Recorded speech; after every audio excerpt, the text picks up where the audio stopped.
ये कथा उस समय शुरू होती है जब माता पार्वती अपनी तपस्या को पूरा कर अपने विवाह के उत्सव में लगी हुई थी और उधर कैलाश पर वर यात्रा सजाने का उत्सव मनाया जा रहा था, जिसमें सभी देवता, ऋषि मुनि और सभी जन महादेव के वर यात्रा का उत्सव मना रहे थे।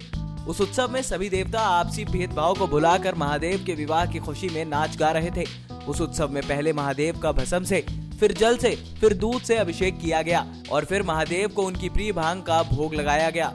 वही भोग का प्रसाद भी सभी को दिया गया, जिससे उस उत्सव में और भी हर्षोल्लास का माहौल बन गया था और सभी विवाह उत्सव का खूब आनंद लेने लगे और नाचने गाने लगे।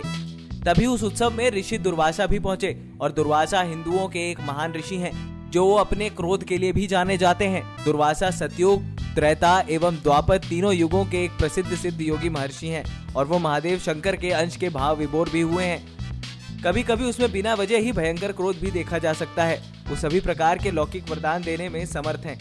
जब ऋषि दुर्वासा महादेव के दर्शन करने गए तो महादेव के गण ने ऋषि दुर्वासा से अभद्र व्यवहार किया।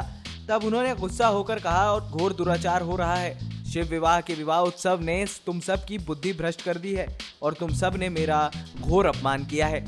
तुम सभी ने इस अभद्र व्यवहार के लिए मैं ऋषि दुर्वासा तुम सबको श्राप देता हूँ कि तुम्हारा ये कुरूप रूप को देखकर कन्या पक्ष के लोग मूर्छित हो जाएंगे और महादेव का इस वैरागी रूप में कभी विवाह नहीं होगा। तभी देव ऋषि नारद ने उनको उनके श्राप का एहसास करवाया और कहा कि ये आपने क्या कर दिया। जब उन्होंने अपनी गलती का एहसास हुआ तो महादेव से क्षमा मांगी। तब नारायण भगवान ने उन्हें समझाया कि आपके नाम का अर्थ ही आपके नाम के चरित्र को निर्धारित करता है।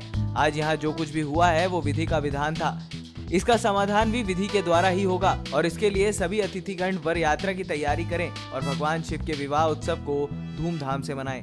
नेक्स्ट 9 न्यूज रूम के लिए विनीत राय की रिपोर्ट।